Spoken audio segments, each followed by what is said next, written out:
What's up, everybody? We are back. You know what I'm saying? Welcome back. Today we're just going to talk briefly about when we trust God and getting honest. Now, we know the right answer as far as somebody were to ask, when are we supposed to trust God?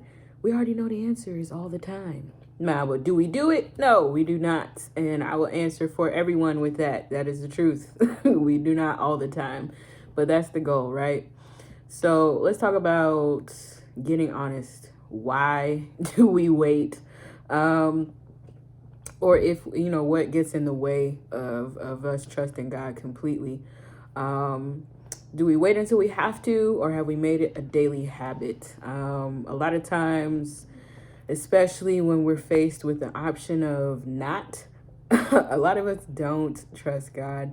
And earlier we talked about the different areas that we need to trust God, whether it's with our families, with our grades, with our friends, our relationships, our futures, our money, our health, just all kinds of different areas where we got to trust that God knows best. And that doesn't necessarily mean that we don't do anything, but we trust that what he says in his word is infallible, that it is fact, and that we don't need to argue with it. But do we wait until we have to, or have we made it a daily habit? Now, that's a question we have to be honest with ourselves and be honest with God. Do we go for obedience or do we go for sacrifice? And for me, I've done both. And it's important to be able to admit that so that we can, as somebody who is following God, it's a relationship, right? So it's not that he's going to beat us over the head with shame. We do that to ourselves. We don't need to, but we tend to. So I encourage you to definitely not do that, but just kind of examine and answer honestly. And the best way to tell where you need improvement as far as reliance on God is if you find that you're relying on your own strength or abilities. If you are just saying, oh, I got this because that's like a runner saying, like, oh, I got this because I'm fast, but expecting to still win the race with no shoes. You know what I'm saying? Gym class, we've all been there, 8 o'clock in the morning, shivering cold. You got to do that mile test. You know what I'm saying? And it's just like, yo, like, yeah, you can run, but you need shoes. And it's the same thing with our relationship with God. We have to put on our sneakers if we're going to expect to perform. So if you're relying on your own strength or abilities without giving God space, and at least giving him the glory when you do run, but definitely giving him space to give you the strength and to perfect those abilities that he's put in you. Finding out what those strengths and abilities are, spending time asking him to show you those areas that you can trust him more.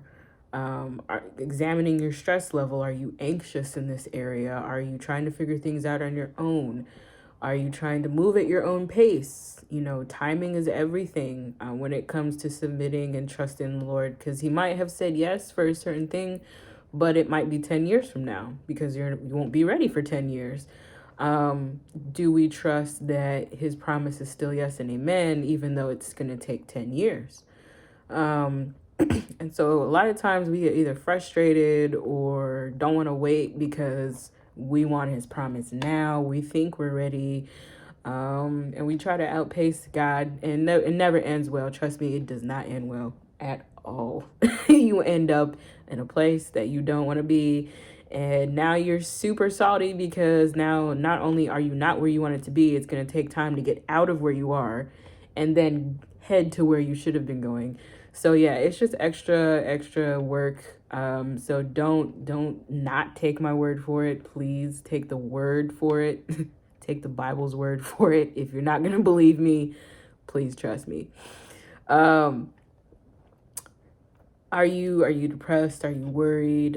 These are symptoms that come up when either you haven't trusted God in a certain area or the enemy is trying to get you not to stay in that trust, and trying to get you distracted, kind of using your emotions against you sometimes. I'm not saying this is always the case, But these are good ways to kind of gauge, do I need to press in a little bit more? Are you easily irritated? Are you constantly trying to like come up with these what if scenarios? Trying to figure all of the possible angles out. A lot of times that is indicative of us trying to rely on what we can see instead of having faith.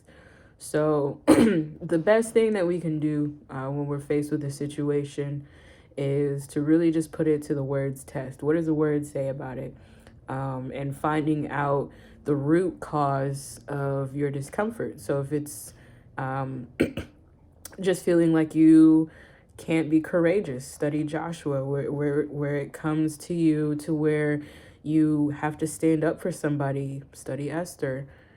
Just different ways to where these people really stood up and trusted God first. And no matter their situation, whether it was relational issues, whether it was political issues, whether it was survival issues, a lot of times it was, and it was people's lives on the line, and not just one or two people, but typically thousands or millions even. And so it was imperative that people trusted the Lord and knew that they heard from him. And it's just as important and possible for you at whatever age you're at to hear clearly from the Lord. So don't think this is just like something that happens when you get to be 18 or 21, or I'm not old enough to hear from God. Yes, you are. Absolutely. And he wants to use you. So now is the is the answer to the question at the top of the page. When do we trust God? Always. And these are ways to where, in Matthew 23, we're told how to do this. Where David writes down, I lie down in green pastures. We really just have to commit to following the Lord and allowing him to take care of you and see you through whatever season you're in.